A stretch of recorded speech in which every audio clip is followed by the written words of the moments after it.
سورۃ الرحمان اور سورۃ الواقعہ یہ آخری جوڑا ہے. میں نے عرض کیا تھا شروع میں کہ یہ 7 صورتیں جو ہیں ان میں سے سورہ قاف منفرد ہے، سورہ زاریات، سورہ طور جوڑا ہے، سورۃ النجم، سورۃ القمر جوڑا ہے، سورۃ الرحمان، سورۃ الواقعہ یہ جوڑا ہے. یہ جوڑا بڑا عجیب ہے. قرآن مجید کی یہ 2 صورتیں ایسی ہیں کہ نبوت، رسالت، وحی ان تینوں کے ذکر سے بالکل خالی، ذکر ہی نہیں. ہر صورت کا اپنا ایک مزاج ہے، اپنی ایک خاص شان ہے اس میں. اور دوسرے یہ کہ سورہ رحمان جو ہے یہ واحد صورت ہے پورے قرآن میں جس میں مسلسل خطاب جنوں اور انسانوں سے متواتر ہو رہا، پیرلل. ویسے تو یہ کہ یہ بات میں عرض کر چکا ہوں کہ جنوں میں کوئی نبی نہیں، ان میں روح نہیں ہے، روح آدم میں پھونکی گئی تھی، اور چونکہ ریسیپینٹ آف وحی از روح تو ان کے ہاں وحی نہیں ہے. لہذا وہ بھی جو انسانوں میں رسول آئے ہیں انہی کی ہدایت کے پیرو رہے. ان میں سے جو اچھے لوگ ہیں، جو نیک لوگ ہیں، وہ ایمان لائے، جس کی ایک مثال ہمارے سامنے آ بھی چکی. وہ جنات تھے، حضرت موسیٰ پر ایمان رکھنے والے تھے، تورات کے ماننے والے تھے، اور ان کا گزر ہوا، قرآن انہوں نے سنا، وہ ایمان لے آئے، اور پھر جا کر وہ اپنی قوم میں تبلیغ شروع کر دی. تو گویا کہ قرآن مجید میں جب یا ایھا الناس کہا جاتا ہے تو اگرچہ انسان مراد ہیں، لیکن یہ کہ انہی کے تابع خطاب جو ہے وہ جنات سے بھی ہے. لیکن اس صورت میں اس کو کھول دیا گیا. باقی یہ اسی پر قیاس کرتے ہیں، پورے قرآن کو سمجھیے کہ پورے قرآن کے مخاطب انسان بھی ہیں، جنات بھی ہیں. لیکن یہاں صرف یہ کہ اس کو ایک ایک قدم کے اوپر تسنیہ کثیرہ، فَبِأَيِّ آلَاءِ رَبِّكُمَا تُكَذِّبَانِ فَبِأَيِّ آلَاءِ رَبِّكُمَا تُكَذِّبَانِ یا معشر الجن والانس، اے انسانوں اور اے جنات کی جماعتوں. جو کھل کر جو ہے صراحت کے ساتھ جو ہے انسانوں کے ساتھ جنات کا ذکر اور ان سے خطاب تو صرف اس ایک صورت میں پورے قرآن مجید میں. ایک اور بات یہ ہے کہ اس میں 2 جنتوں کا تذکرہ ہے، اور سورہ واقعہ میں بھی ایسا ہی ہے. ان دونوں میں ترتیب عجیب ہے مضامین کے اعتبار سے، جس کو کہ آپ مرر امیج کہتے ہیں. آج کل مکان بہت سے بنتے ہیں ایسے کہ بالکل مرر امیج ہوتے ہیں کہ یوں لا کے ملا دیے تو ایک جیسے ہوں گے. ڈرائنگ روم جڑے ہوئے ہیں، پھر کوئی بیڈ روم ہے وہ ادھر ہے، پھر ادھر آخر میں پورچ ہے، وہی نقشہ ادھر ہے، وہی نقشہ ادھر ہے، تو گویا کہ ہے مرر امیج. تو ان دونوں صورتوں میں مضامین جو ہے مرر امیج کے ساتھ ہے. سورہ رحمان میں قرآن مجید کی عظمت کا بیان اور اس کا جو حق ہے جو انسانوں کو ادا کرنا چاہیے اس کو مضمر کیا، اور عظمت قرآن کا بیان کیا. یہ شروع ہو رہی ہے صورت اس سے. سورہ واقعہ میں وہ آخر میں آئے گا قرآن کی عظمت کا بیان، اور جو لوگ کہ اس کا حق ادا نہیں کرتے ان کا انجام. پھر اس میں اس کے بعد جو ہے پہلے ذکر ہے اہل جہنم کا،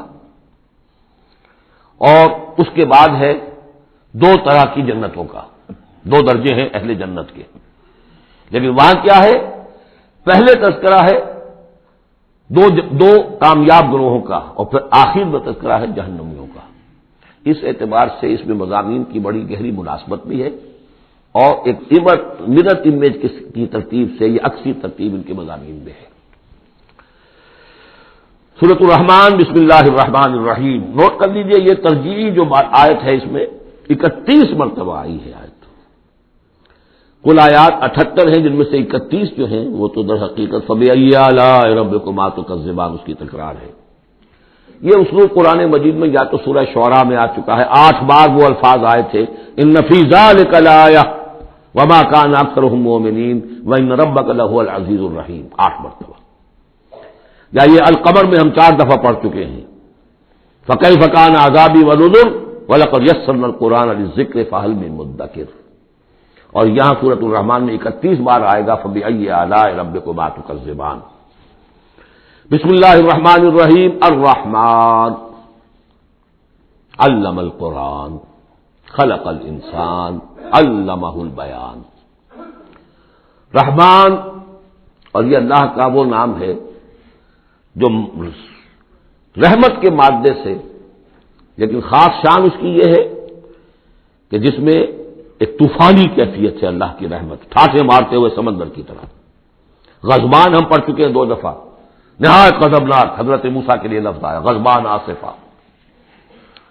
تو عرب کہے گا اگر بھوک سے مر رہا ہے انا جوعان، پیاس سے مر رہا ہے انا عطشان، تو رحمان کے وزن پر بہت مبالغہ ہوتا ہے، اور اس میں ایک شان ہوتی ہے جیسے کہ طوفانی شان، طوفان وہ بھی اسی میں ہے۔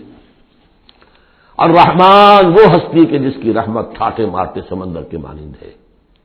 علم القرآن، اس نے قرآن سکھایا ہے۔ یعنی یہ کہ قرآن مجید کی عظمت کا تصور کرو، یہ اللہ کی رحمانیت کا مظہر عتم ہے، اس کی رحمت کی سب سے بڑی شان، اس کا مظہر عتم جو ہے وہ قرآن ہے۔ دوسری بات یہ، اللہ کے ناموں میں چوٹی کا نام رحمان ہے، بہت پسندیدہ، رحمت کی تو ضرورت ہر شخص کو ہے۔ حضور نے فرمایا میں بھی مستغنی نہیں۔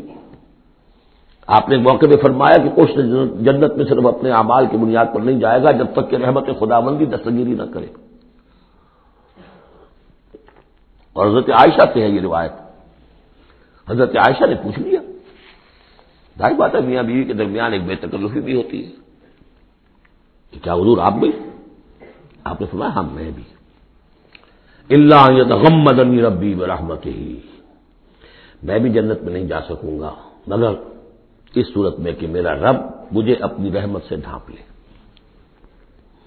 تو رحمان چوٹی کا نام ہے اللہ کے ناموں میں سے، اور جو علم اللہ نے دیا ہے انسان کو اس میں چوٹی کا علم قرآن ہے۔ ایک علم وہ ہے ریویلڈ نالج جس کی چوٹی یہ ہے، ایک علم ہے ایکوائرڈ نالج، رفتہ رفتہ انسان جا رہا ہے، لیکن سب سے اونچا علم، سب سے بڑا علم خلق الانسان، اسی نے انسان کو بنایا، اور اس کی کریشن کا کلائمیکس انسان ہے، تخلیق کی معراج انسان ہے۔ خلقتہ بیدیہ، اپنے دونوں ہاتھوں سے بنایا ہے، جس میں عالم امر اور عالم خلق جمع ہو گئے۔ اس سے آگے علمہ البیان، جو صلاحیتیں انسان کو دی ہیں ان میں چوٹی کی صلاحیت جو ہے بیان ہے۔ انسان کو کہا گیا حیوان ناطق، نطق، قوت بیان، اور یہ بات ہمیں معلوم ہے کہ یہ جو انسان کا جو برین ہے، ظاہر بات ہے گوریلاز میں بھی ہے، چمپینزیز میں بھی ہے، اور بھی حیوانات کے اندر بھی ہے، گھوڑے کا بھی برین ہے، لیکن یہ برین جیسے جیسے رفتہ رفتہ لوئر اینیمل سے اوپر آپ آ کر دیکھتے ہیں، ہائیسٹ انسان کے اندر آ کر اس کا جو گرے میٹر ہے، وہ جو ہائیسٹ ایوالوڈ فارم ہے، اس میں مختلف ایریاز ہیں۔ یہ ویژن کا ایریا ہے، آنکھ سے جو انفارمیشن جا رہی ہے وہ پھر ڈسائفر ہوتی ہے گرے میٹر کے اس پچھلے حصے کے اندر، ہیئرنگ ایریا ہے۔ لیکن سب سے بڑا رقبہ جو ہے وہ ہے اسپیچ سینٹر، اور اس کے دو حصے ہیں، دوسرے کی بات سننا اور سمجھنا، پھر اپنی بات کہنا، یہ دو ایسپیکٹس ہیں اس کے۔ تو اسپیچ سینٹر، اس میں دونوں چیزیں آ جائیں گی، کلام کا فہم اور پھر کلام کو دوسروں تک پہنچانا۔ تو علمہ البیان، اللہ نے صلاحیتیں تو اور بھی دی انسانوں کو بہت سی، آنکھ بھی دی، کان بھی دیا، لیکن یہ آنکھ اور کان تو حیوانات میں بھی ہے، بلکہ بعض حیوانات کی بصارت ہم سے کہیں زیادہ آگے ہے۔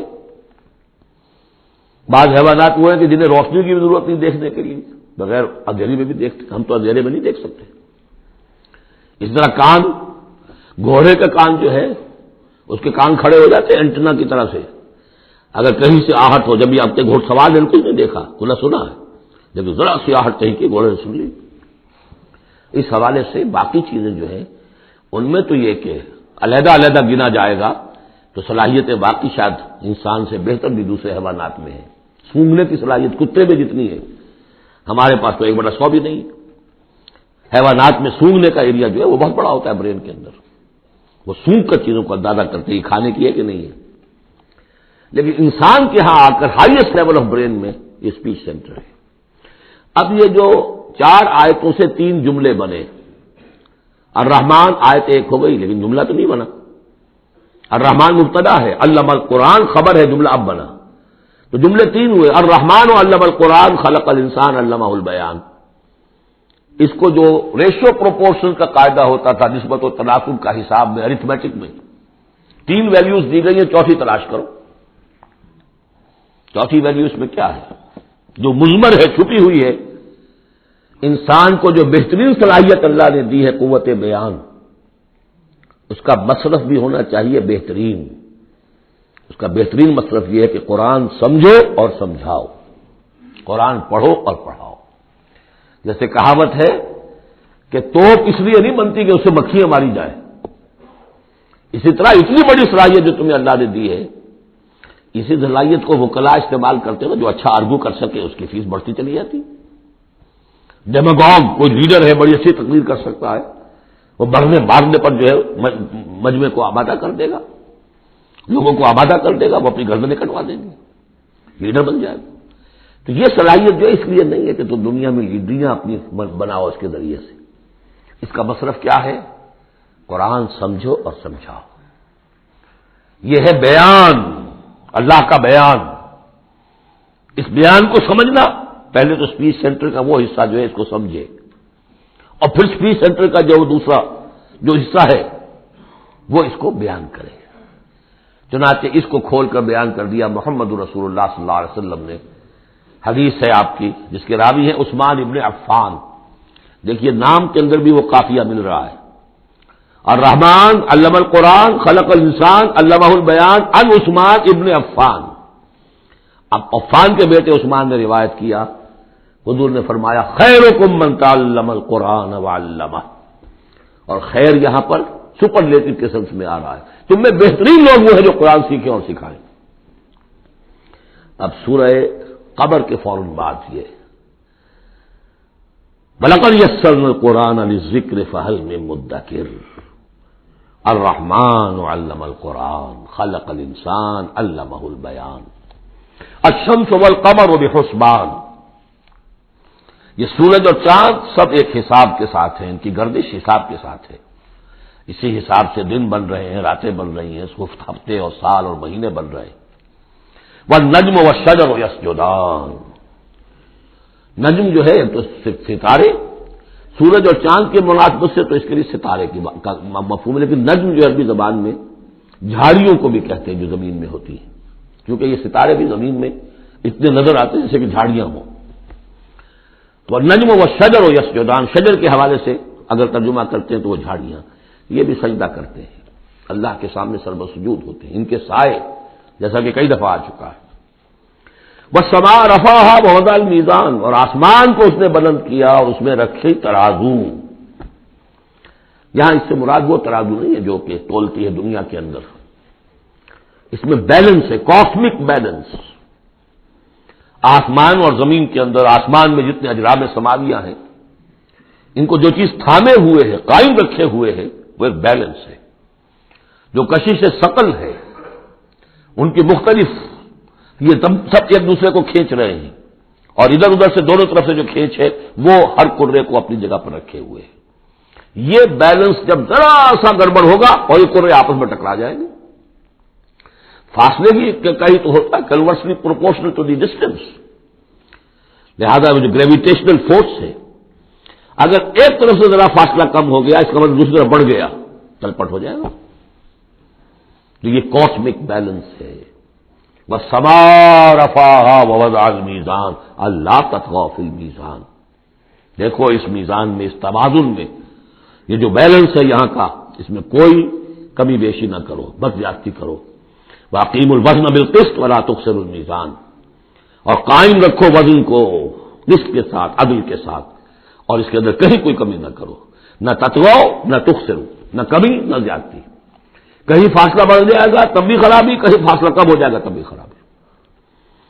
والارض وضعها للانام، الفاظ کی مناسبت سے بعض لوگوں نے سمجھا کہ ترازو ہی مراد ہے، تو ٹھیک ہے، اس میں کوئی حرج نہیں ہے اگر مراد لی جائے، لیکن ترتیب دیکھیے جس طرح یہ آ رہا ہے الشمس والقمر بحسبان۔ اب اس کے حوالے سے یہ گویا کہ کاسموس کی بات ہو رہی ہے، اس کاسموس کی بات کے بعد نیچے اتر کے والارض وضعها للانام، تدریجاً نیچے آ رہے ہیں، اور زمین کو ہم نے بنا دیا، رکھ دیا لوگوں کے لیے، پست کر دیا، ان کے قدموں میں بچھا دیا اپنی مخلوقات کے لیے، اور مخلوقات میں انسان بھی ہیں، جنات بھی ہیں۔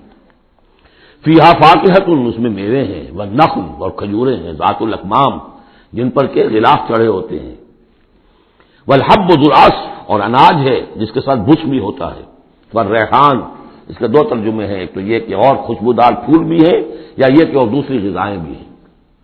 فَبِأَيِّ آلَاءِ رَبِّكُمَا تُكَذِّبَانِ، عام طور پر جو ترجمہ ہے اس میں اعلیٰ کا ترجمہ کیا گیا ہے نعمتیں، لیکن اصل میں یہاں نعمت قدرت ان دونوں کو جمع کیجیے. کہیں وہ نعمت کا تذکرہ ہے، کہیں اللہ کی قدرت کا ذکر ہے، اس کی قدرت کی نشانیاں ہیں. فَبِأَيِّ آلَاءِ رَبِّكُمَا تُكَذِّبَانِ، تو تم اپنے رب کی کون کون سی نعمتوں اور قدرتوں کا انکار کرو گے. تکذبان صیغہ ہے تثنیہ کا، دونوں سے خطاب ہو رہا ہے، انسانوں سے اور جنوں سے، اور یہ بات آگے چل کر واضح ہو جائے گی. خلق الانسان من صلصال کالفخار، ہم نے بنایا انسان کو اس صلصال سے، اس سوکھی ہوئی خشک مٹی سے، وہ گارا سنا ہوا گورا، صلصال من حمإ مسنون، اور جب وہ اتنا سوکھ گیا کہ کھنکنے لگا، کالفخار جیسے ٹھیکرا ہوتا ہے، اسے بنایا. وَخَلَقَ الْجَانَّ مِن مَّارِجٍ مِّن نَّارٍ، اور جنات کو ہم نے بنایا آگ کی لپٹ سے، جس کو کہ ہم اس سے پہلے پڑھ چکے ہیں سورہ ہجر میں، نار السموم، لو جیسی ہوتی ہے جس کے اندر کی آگ ہوتی ہے. تو ایسے ہی وہ جو فلیم ہوتا ہے، شعلہ، اس کا ایک حصہ تو ہے جو نظر آتا ہے اور ایک حصہ وہ جو نظر نہیں آتا. وہ جو اوپر کا حصہ ہے وہ ہے جب سب سے زیادہ ہیٹ ٹیمپریچر ہائیسٹ وہاں ہوتا ہے، وہ ہے مارج من نار. فبأي آلاء ربكما تكذبان، رب المشرقین و رب المغربین، وہ رب ہے مشرقوں کا بھی، دونوں مشرقوں کا اور دونوں مغربوں کا. یہ تسمیہ کی جو مناسبت سے یہاں پر مشرقین و مغربین کا، کہیں مشارق والمغارب ہے، رب المشارق والمغارب، کہیں مشرق و مغرب ہے، اور یہ سب ٹھیک ہے. مشرق و مغرب واحد کی حیثیت سے بھی درست ہے. اور مشرقین اور مغربین، اس وقت کا جو مشرق ہے جہاں سورج نکل رہا ہے، اس کے مقابلے میں مغرب ہے جہاں وہ ڈوبے گا. لیکن وہی مغرب وہ مشرق ہے دوسرے، ہمارا جو پیچھے جو حصہ ہے گلوب کا، اس کا مشرق ہے، اور جو ہمارا مشرق ہے وہ اس کا مغرب ہے. تو دو مشرق دو مغرب. پھر یہ کہ ہر نقطہ جو ہے زمین پر وہ مشرق بھی ہے مغرب بھی ہے. کسی نہ کسی وقت وہاں پر سورج جو ہے طلوع ہو رہا ہے، کبھی وہاں پر غروب ہو رہا ہے. تو مشارق والمغارب. لیکن یہاں پر تسمیہ کی مناسبت سے رب المشرقین و رب المغربین، دونوں مشرقوں کا رب مالک اور دونوں مغربوں کا. فبأي آلاء ربكما تكذبان، مرج البحرین یلتقیان، اس نے چلا لیے دو دریا جو آپس میں ملے ہوئے بھی ہیں، بینہما برزخ لا یبغیان، لیکن ان کے مابین ایک ایسا پردہ حائل ہے کہ وہ ایک دوسرے میں گھستے نہیں ہیں، داخل نہیں ہوتے، اپنی حد کے اندر رہتے ہیں. یہ ہیں گرم روئیں چلتی ہیں ٹھنڈے پانی کے سمندر میں، یا جیسے کہ کابل پر نظر آتا ہے دو دریا چل رہے ہیں، دریائے سندھ کا پانی علیحدہ نظر آ رہا ہے اور دریائے کابل کا علیحدہ نظر آ رہا ہے، اور یہ اٹک پر نظر آتا ہے، اور کافی دور تک پھر یہ علیحدہ علیحدہ چل کے نظر آتے ہیں. فبأي آلاء ربكما تكذبان يخرج منهما اللؤلؤ والمرجان، اور ان دونوں سے نکلتے ہیں موتی بھی اور گونگے بھی. فبأي آلاء ربكما تكذبان وله الجوار المنشآت في البحر كالأعلام، اور اس کے لیے ہی ہے، اللہ ہی کی ملکیت ہے وہ پہاڑ جیسے جہاز، جوار المنشآت جو اونچے کھڑے رہتے ہیں اور سمندر میں ایسے ہوتے ہیں جیسے پہاڑ. پچھلے زمانے میں بھی تو اگرچہ بادبانی ہوتے تھے، جب بادبان کھل جاتے تھے تو بڑی اونچی اونچی جو ہے بادبان ہوتے تھے ان کے، پہاڑ کی طرح، پہاڑیاں چھوٹی چھوٹی. اور آج جو کچھ چلتے ہیں بڑے بڑے جہاز، ان کو تو دیکھیں تو واقعی تو وہ پہاڑ ہوتے ہیں سمندر میں. فبأي آلاء ربكما تكذبان كل من عليها فان. اب یہ جو یہاں آئی ہیں اب تک آیات، اللہ کی صنائی، اللہ کی قدرت نوٹ کریں گے جب ہم سورہ واقعہ پڑھیں گے. پہلے آیا ذکر قرآن، اس کی عظمت، اور اس کا جو ایک مضمر ہے چیز کہ انسان کو اس قرآن کی عظمت اور فضیلت کو سمجھ کر، اگر اللہ نے وہ جو شعر علامہ اقبال کا، اگر یک قطرہ خون داری اگر مجھتے پرے داری، بیا با من تو آ موزم طریق شاہ بازی را، اگر تمہارے جسم میں کوئی قطرہ خون ہے اور کوئی مٹھی بھر پر بھی تمہیں دے رکھے ہیں، اے چڑیا اے بیا، آؤ کہ میں تمہیں شاہ بازی کے طریقے سکھاؤں. اسی طریقے سے اگر تمہیں بولنے کی صلاحیت دی ہے اللہ نے، تو اس کا مصرف کیا ہے؟ خیرکم من تعلم القرآن وعلمہ. سمجھنے کی صلاحیت دی ہے، قرآن سمجھو. بیان کرنے کی صلاحیت دی ہے، بیان کرو قرآن کو. پھر یہ کہ اللہ تعالیٰ کی تخلیقی قوت، اس کا تذکرہ ہوا۔ وہاں آپ دیکھیں گے یہ بالکل الٹی یہی ترتیب ہوگی، آخر میں قرآن مجید کی عظمت، اس سے پہلے اللہ کی تخلیقی عظمت، اللہ کے یہی جو اعلیٰ ہے، اس کے بعد اب پہلے جہنم والوں کا تذکرہ یہاں ہو رہا ہے، وہاں بعد میں ہوگا۔ فرمایا کل من علیہا فان، جو بھی ہے اس زمین پر جو بھی مخلوقات ہیں سب فنا ہونے والی ہے۔ وَيَبْقَى وَجْهُ رَبِّكَ ذُو الْجَلَالِ وَالْإِكْرَامِ، باقی تو رہے گا صرف تیرے رب کا منہ، تیرے رب کا چہرہ، جو بہت بزرگی والا ہے اور بہت عظمت والا ہے۔ اب یہ کہ اللہ کا چہرہ ہم کیا اس کو نہیں سمجھ سکتے، آیات متشابہات میں سے ہوگا۔ جو اس کا مفہوم سمجھیں گے وہ یہ ہے اللہ کی ذات باقی،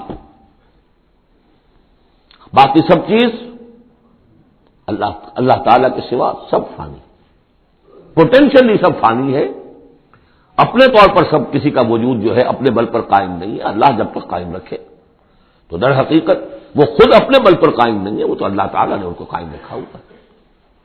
کل من علیہا فان، اللہ باقی من کل فان، اللہ ہی باقی ہے، باقی تمام فانی ہے۔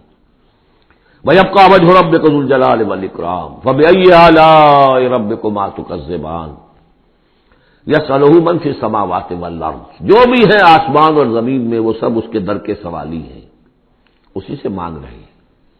وجود بھی ملا ہے اسی سے، حیات کسی کے پاس ہے دی ہوئی ہے اسی کی، کوئی صلاحیت ہے تو دی ہوئی ہے اسی کی، کوئی ذہانت ہے تو دی ہوئی ہے اسی کی، روز کا رزق جو آ رہا ہے اسی کا عطا کرنا، ہر ایک سائل ہے۔ جو سورہ محمد میں ہم نے پڑھا کہ تم سب فقراء ہو واللہ هو الغنی وانتم الفقراء، تم سب کے سب محتاج ہو، تمہارا وجود مستعار، تمہاری حیات مستعار، تمہیں علم جو دیا اس نے دیا جتنا دیا، ولا یحیطون بشیء من علمہ الا بما شاء، تو تمہاری کیفیت یسألہ من فی السماوات والارض، اسی سے مانگتا ہے جو بھی ہے آسمانوں میں اور زمین پہ۔ کل یوم ہوا فی شان، وہ ہر دن ایک شغل میں ہے، اس کی ایک مصروفیت ہے۔ یہاں میرے نزدیک اشارہ ہے اسی بات کی طرف، یدبر الامر من السماء الى الارض ثم یعرج الیہ فی یوم کان مقدارہ الف سنۃ مما تعدون، تدبیر امر ہے، ایک دن کی تدبیر وہ کرتا ہے، کیا کچھ تو آگے کہ وہ ایک دن اس کا 1000 سال کا ہے، اس میں کیا کیا ہونا ہے، کس طرح سے ہونا ہے، پھر وہ احکام کی تنفیذ ہوتی ہے، پھر اس کی رپورٹ ہے، اس کو واپس جاتی ہے۔ تو کل یوم ہوا فی شان، وہ کوئی ایک یوں سمجھیے کہ کوئی اسٹیٹک کوئی حقیقت نہیں ہے، خود اس کی مصروفیات، کل یوم ہوا فی شان، نئی شان کے ساتھ اس کا ظہور ہوتا ہے۔ کل یوم ہوا فی شان فبأی آلاء ربکما تکذبان سنفرغ لکم ایھا الثقلان، اب یہاں پر کھل کر بات کی کہ یہ تکذبان کیوں کہا جا رہا ہے، ہم جلد ہی فارغ ہو جائیں گے تمہارے لیے، اے دو بھاری قافلوں، اے انسانوں کا قافلہ اور اے جنات کے قافلے۔ ابھی جو ہے اس کائنات کو ہم نے چلایا ہوا ہے، ابھی مہلتیں ہم نے دے رکھی ہیں، وقت مقرر کیا ہوا ہے، اجل مسمى ہے اس کائنات کی بھی اور ہر قوم کی بھی، لکل امت اجل، ہر امت کے لیے بھی ایک اجل ہے، ہر ایک فرد کی اجل ہے، وہ سب ہے، لیکن عنقریب ہم فارغ ہو جائیں گے تمہارے لیے، تمہیں اپنے پاس بلا دیں گے، تم سے حساب کتاب لیں گے، تم سے پوچھ گچھ ہوگی۔ فبأی آلاء ربکما تکذبان، تو اے جنات اور اے انسانوں کی جماعت، تو تم اپنے رب کی کن کن نعمتوں کا اور کن کن صنائیوں کا، کن کن قدرتوں کا انکار کرو گے۔ یا معشر الجن والانس ان استطعتم ان تنفذوا من اقطار السماوات والارض فانفذوا لا تنفذون الا بسلطان فبأي آلاء ربكما تكذبان يرسل عليكما شواظ من نار ونحاس فلا تنتصران فبأي آلاء ربكما تكذبان صدق اللہ العظیم۔ کیونکہ اس سے پہلے آیت آ چکی ہے سنفرغ لکم ایھا الثقلان، دو بھاری قافلے جو ہیں اللہ تعالیٰ کی مخلوقات میں سے، ایک قافلہ انسانیت اور ایک قافلہ جو جنوں پر مشتمل ہے، اب یہاں اس آیت میں، آیت نمبر 33 میں براہ راست ان سے خطاب ہے، اے گروہ جن اور اے گروہ انس، یا معاشر الجن والانس ان استطعتم، اگر تمہارے اندر استطاعت ہے، طاقت رکھتے ہو، ان تنفذوا من اقطار السماوات والارض، کہ تم نکل بھاگو آسمانوں اور زمین کے دائروں سے، کناروں سے، فانفذوا تو نکل جاؤ، لا تنفذون الا بسلطان، نہیں نکل سکو گے مگر اللہ تعالی کی سرعت کے ساتھ۔ یہ آیت مبارکہ مشکلات القرآن میں سے ہے، پوری طرح ہم شاید ابھی نہ سمجھ پائیں جب تک کہ اور ہمارا علم جو ہے کائنات کے بارے میں، کاسموس کے بارے میں اور علم بڑھ نہیں جاتا، لیکن یہ کہ عام طور پر یہ سمجھا گیا ہے کہ یہ انسان اور جن جو ہیں ایک حد تک ان کی رسائی ہے اس کائنات کے اندر، اس سے آگے نہیں، جیسے کہ آ چکا ہے، میں پہلے بھی بیان کیا ہے کہ جنات کے لیے غالباً یہ ہمارا جو سولر سسٹم ہے یہ پورا جو ہے یہ ان کی جولان گاہ ہے، اس میں یہ جائیں جدھر جائیں چلے جائیں، اس سے آگے نہیں۔ انسانوں کا معاملہ یہ ہے کہ وہ اس کے اندر بھی جو بھی فاصلہ طے کرتے ہیں وہ ظاہر بات ہے کہ وہ اس کے لیے مشینیں ایجاد کر کے جہاں تک جا رہے ہیں، لیکن اس پورے سولر سسٹم تک بھی ان کی رسائی ممکن نہیں ہوگی۔ لیکن یہ کہ ایک گمان میرا ہے جو میں آپ کے سامنے پیش کر رہا ہوں کہ قرآن مجید جب آسمانوں اور زمین کی بات کرتا ہے تو وہ مراد ہوتی ہے کل کائنات، کل یونیورس، اور کل یونیورس کے کناروں سے نکل بھاگنا، اس کے کیا معنی ہے؟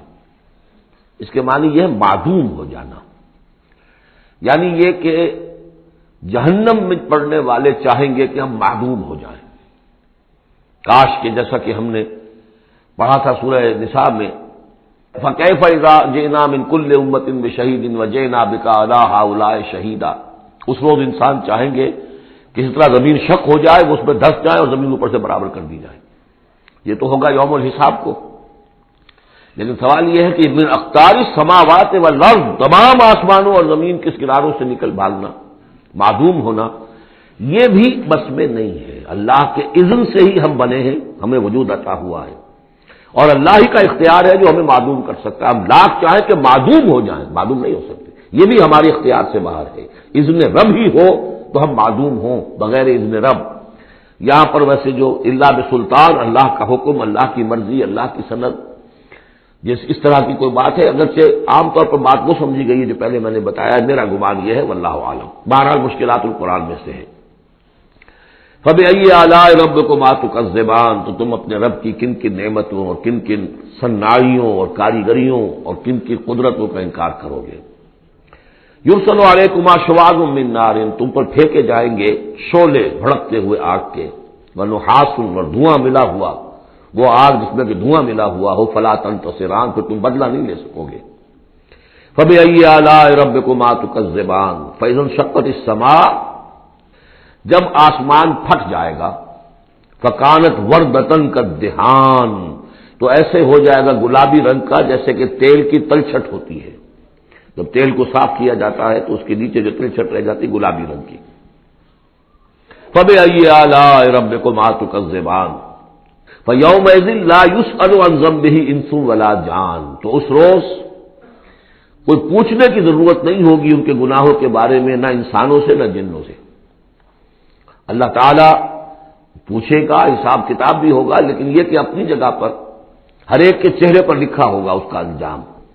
بل الانسان علی نفسہ بصیرہ، چنانچہ کئی جگہ قرآن مجید میں نقشہ کھینچا گیا ہے، میدان قیامت میں جب لوگ کھڑے ہوں گے، کچھ لوگوں کے چہرے تر و تازہ ہوں گے، کچھ لوگوں کے اوپر مردنی چھائی ہوئی ہوگی، جس کی مثال بہترین ہوتی ہے ہائی سکولز کے اندر ہر سال جب ڈکلیئر کرتے ہیں امتحان، سالانہ امتحان کا نتیجہ، تو جب کھڑے ہوتے ہیں طالب علم سننے کے لیے تو بعض لوگوں کے چہروں کے اوپر لکھا ہوتا ہے کہ یہ فیل ہونے، اس لیے کہ انہیں معلوم ہے لکھ کر کے آئے تھے ہم، اور بعض کے چہرے تر و تازہ ہوتے ہیں، انہیں اگر فکر ہوتی ہے تو اس کی کہ میں فرسٹ آتا ہوں یا نہیں آتا، بس اس کی تشویش ہو سکتی ہے، لیکن یہ کہ انہیں کوئی اندیشہ یہ نہیں ہوتا کہ وہ فیل ہو جائیں گے۔ فَيَوْمَئِذٍ لَا يُسْأَلُ عَنْ ذَنبِهِ إِنسٌ وَلَا جَانٌ، اس دن پوچھا جانا ضروری نہیں ہوگا کسی سے بھی، نہ جن سے نہ ان سے، ان کے گناہ کے بارے میں۔ فَبِأَيِّ آلَاءِ رَبِّكُمَا تُكَذِّبَانِ يُعْرَفُ الْمُجْرِمُونَ بِسِيمَاهُمْ، پہچان لیے جائیں گے مجرم اپنے چہروں سے، چہرے ان کے اترے ہوئے ہوں گے، انہیں تو معلوم ہوگا۔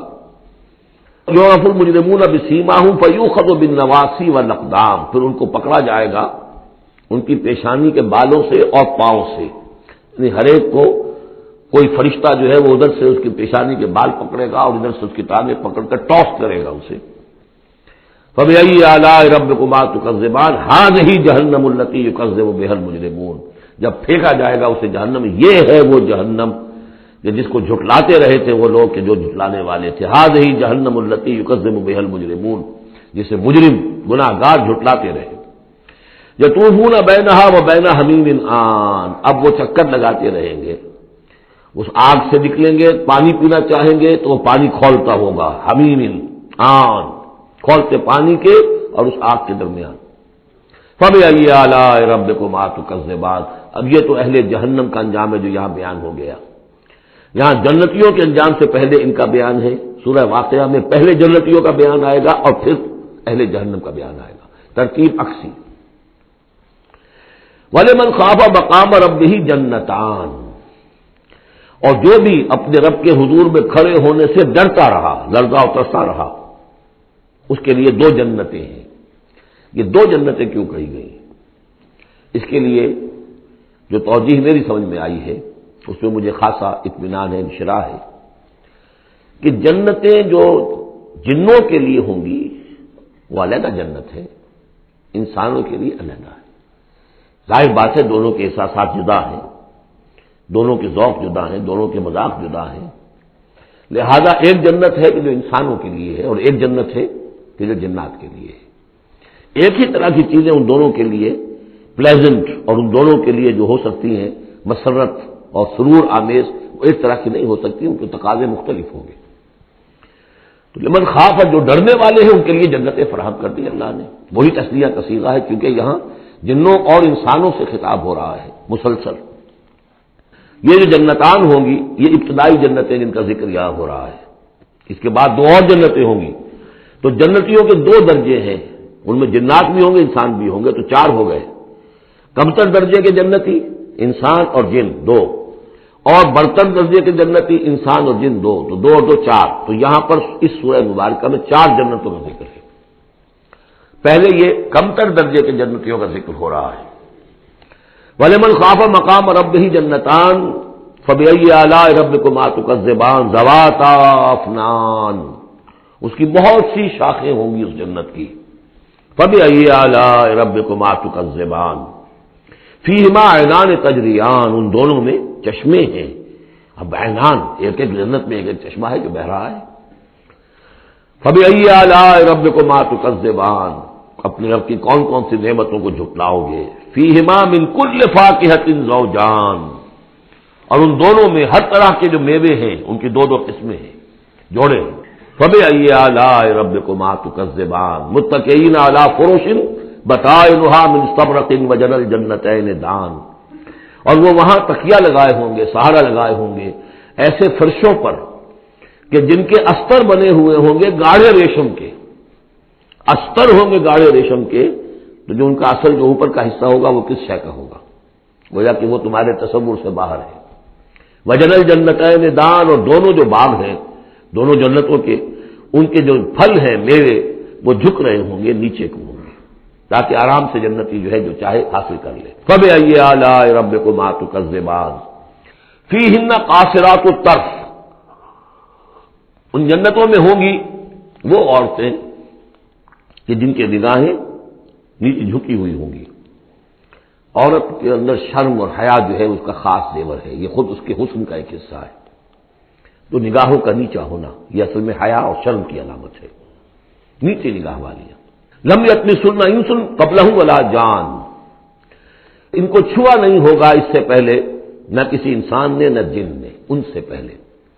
یعنی ظاہر بات ہے کہ جو جنوں کی جنت ہے اس میں ان کی مناسبت سے ان کے لیے بیویاں ہوں گی، اور جو مردوں کی انسانوں کی جنت ہے ان کے لیے ان کی مناسبت سے ہوں گی، اور وہ جو ہوں گی جو جنت جنات کی ہے ان میں جو بھی ان کے لیے ہوں گی ان کی بیویاں انہیں بھی کسی جن نے پہلے چھوا نہیں ہوگا، اور اسی طرح انسانوں کے لیے جو جنت ہوگی اس میں جو ان کو بیویاں دی جائیں گی ان کو کسی انسان نے پہلے نہیں چھوا ہوگا۔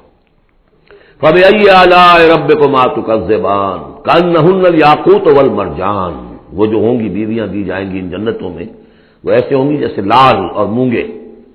فَبِأَيِّ آلَاءِ رَبِّكُمَا تُكَذِّبَانِ هَلْ جَزَاءُ الْإِحْسَانِ إِلَّا الْإِحْسَانُ، کیا احسان کا، بھلائی کا، نیکی کا بدلہ احسان اور بھلائی کے سوا بھی کچھ ہو سکتا ہے؟